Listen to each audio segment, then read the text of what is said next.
Welcome back to the Deep Dive. Today we're diving into something I think many of us grapple with. How do you actually start thinking in English? Moving beyond just translating in your head, making it the actual soundtrack of your thoughts. Yeah, like your brain's default setting. Exactly. It's like changing that default. And our source material for this deep dive is this really fantastic guide. It lays out a clear path, step by step, but without all the heavy grammar stuff. Right. It's more about practical, surprisingly easy ways to kind of rewire your thinking. And that's really our mission today, isn't it? To give you a shortcut, basically. Yeah. We want to unpack why these methods work, not just what they are. Aiming for those aha moments. Definitely. So English feels like your voice, you know, not some foreign language you're wrestling with. Okay, so let's unpack the core problem. Most of us, I certainly did, start by translating right, word for word. It's the classic starting point. But this guide really hammers home why that actually slows you down. Yeah. And what I found fascinating was understanding why our brains even do that. Why do we default to it? Yeah, the guide breaks it down into three main reasons. First, it's just habit, pure and simple. Okay. We learn by matching, apple equals manzana or whatever your native language is. So our brain gets stuck in that kind of dictionary mode. Like a lookup table. Exactly. Always looking for that match, even when it's clumsy. Then there's fear, the worry about getting it wrong. Oh, definitely. So you overthink, should I say big or large? Wait, what's the difference again? And while you're debating... The moment's gone. You say nothing. Right. It leads to silence. And finally, it's just speed or lack of it. Totally. Translating adds extra steps. Makes sense. So instead of just thinking, I want pizza, your brain goes, okay, I want to eat, how do I say pizza again? It's this unnecessary detour. Okay, so that paints a clear picture of the problem. Yep. But how do we actually start breaking that habit? What does the guide suggest? The good news is it offers really simple, practical first steps. Nothing overwhelming. Okay. First, start small, like really small, just single words. Look around you right now. Door, window, chair, phone, coffee. Just name them in English. No translation allowed? None. And second, this is key. Use pictures, not words. See a picture of a dog. Think dog directly. Don't think your word for dog first. Building that direct link. Image to English word. Precisely. Bypass the translation step. And third, maybe the most important, practice daily. Consistency. Even a few minutes makes a difference. The more you do it, the easier it gets. Right. Building those new pathways. And there's a little exercise for this right away. Find 5 things near you. Say their English names out loud. Do it maybe 3 times today. Super simple. I like that. Okay, so starting small is manageable, but then the guide moves into these really interesting low-pressure ways to actively think in English more often. Yes, this is where it gets quite powerful. One technique they call talking to yourself like a friend. Okay, how does that work? You basically narrate your own actions, but just in your head, or maybe whisper it. So, in the morning, I'm brushing my teeth. This toothpaste is minty. Or when you're cooking, okay, chopping onions now. Wow, this is making me cry. Or just walking. Sun's bright today, hear those birds? I see. So because nobody's listening. Exactly. There's zero pressure, no judgment. It's like your own private language lab where you can just practice forming thoughts in English safely. That actually sounds quite doable.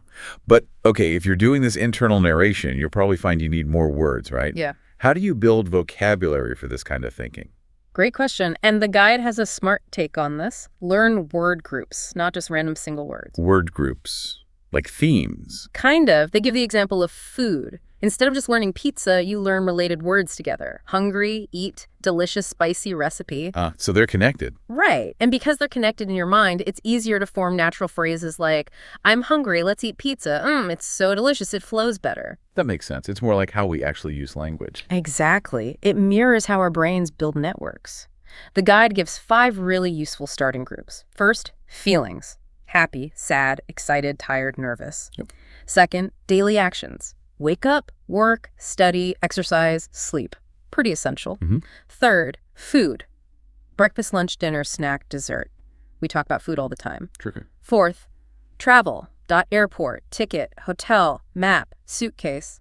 Useful for many people. Definitely. And fifth, shopping. Price, discount, size, cash, credit card. Again, very practical. And is there an exercise for this too? Yep.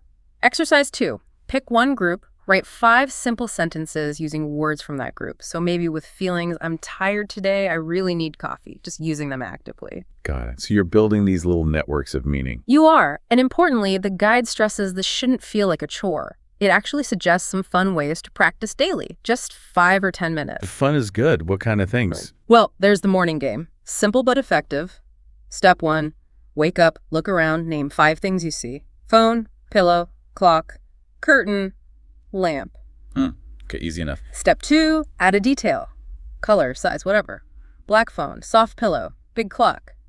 It just gets your brain switching into English mode gently. I like that. A gentle start. The guide also mentions cartoons. Watching kids' cartoons. Why is that helpful? Yeah, that's about comprehensible input.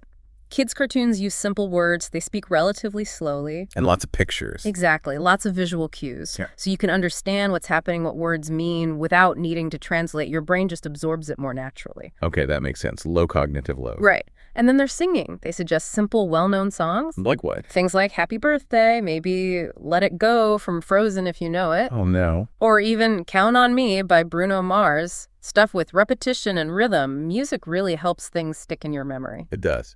And is there an exercise for the music part? A simple one. Listen to a song you like in English.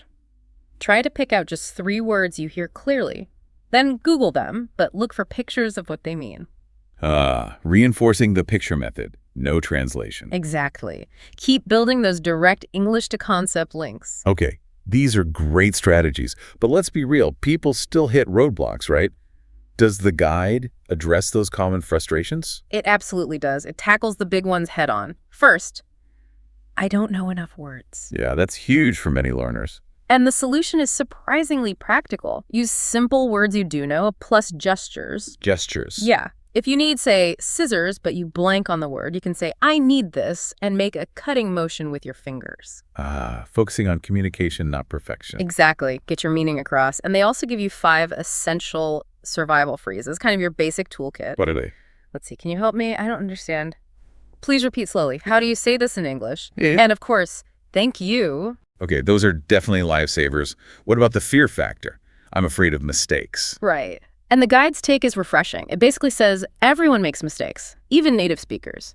Trying too hard to be perfect actually slows down fluency.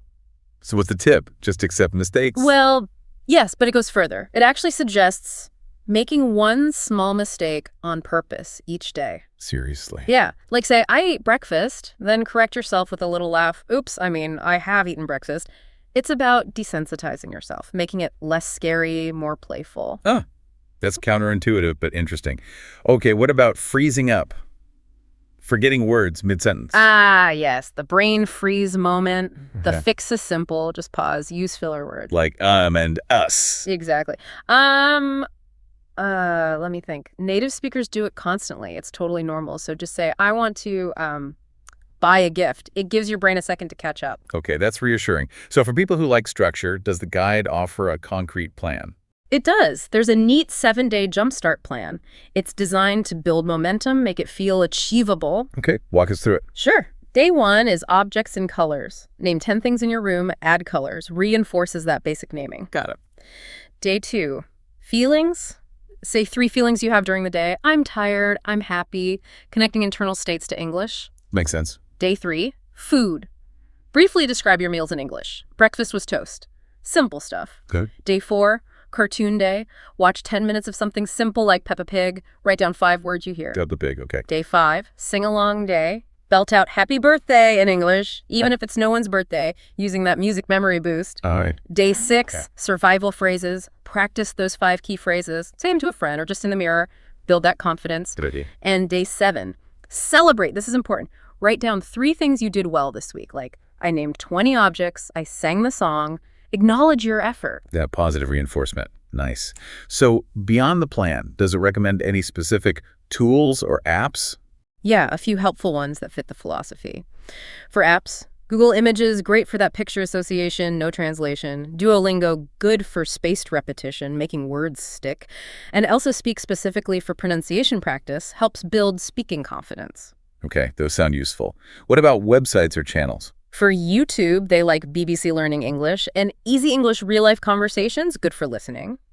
And English tips for quick advice. For websites, British Council Learn English Kids fun games and stories, and ESL games plus more vocabulary and grammar games. All about making it engaging. Great resources. So you've got the plan, the tools. Yeah. But how do you stay motivated long term, making it a real habit? Good question. The guide has 2 main tips here. First, track your progress, even a simple list. Day 1, named objects. Seeing it written down feels good, shows you're moving forward. Creates accountability. Right. And second, reward yourself. Did you stick with it for a week? Maybe watch that movie you wanted to see, but in English.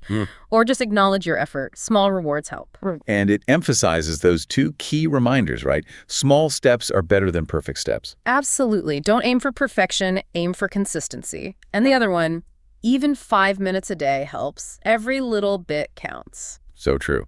Any final quick tips from the guide? Yeah, a couple of really practical ones. Try thinking purely in English for just 1 minute a day. Set a timer. No translating allowed. It forces your brain into gear. Like a mini workout. Exactly.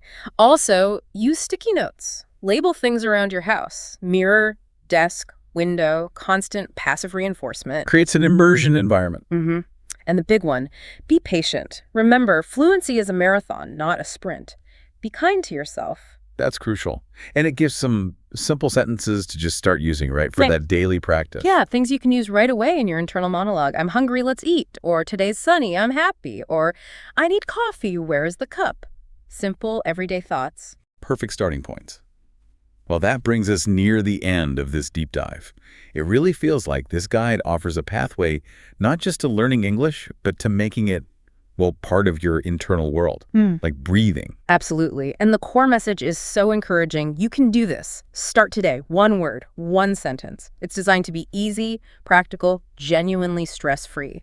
So here's a final thought to leave you with, something the guide made me consider. If our thoughts shape our reality, what new realities might open up for you when English isn't just a skill you use, but the actual language you think in? Something to ponder.